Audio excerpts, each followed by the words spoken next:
ஃப்ரேமை கொஞ்சம் பாருங்க ஜி. நடுவில் தளபதி வேனை சுற்றி மொத்த போலீஸ் வேனு. என்ன ப்ரொடெக்ஷனு யாருக்கு தெரியுமோ தெரியலையோ, போலீஸ் டிபார்ட்மெண்ட்டுக்கு தெரிஞ்சிருச்சு அடுத்த சிஎம் யாருன்றது. எப்போ hats off to the police department.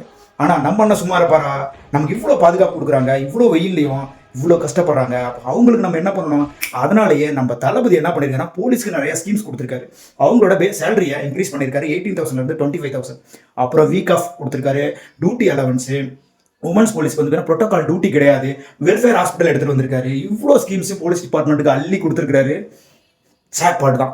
ஒரு நல்ல தலைவன் தன்னோட வளர்ச்சி தான் முக்கியம் நினைக்காம, நம்மளை சுற்றி எத்தனை பேர் இருக்காங்க, எத்தனை டிபார்ட்மெண்ட் இருக்கு, எல்லாரும் நல்லா இருக்கணும் அப்படின்னு நினைக்கிறாங்க பாரு.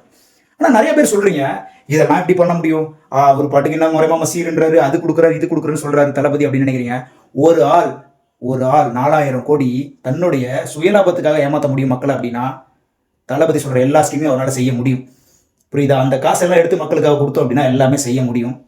சூப்பர் நல்லா இருந்துச்சு. போலீஸ் டிபார்ட்மெண்ட் சரியான ஒரு சம்பவத்தை பண்ணி நம்ம தளபதி அண்ணாவுக்கு ஒரு நல்ல ஒரு ப்ரொடெக்ஷன் கொடுத்தாங்க. நம்ம போலீஸ் டிபார்ட்மெண்ட்டும் நம்ம பக்கம் தான் நிற்குதுன்றதை இந்த வீடியோ நமக்கு உணர்த்துது.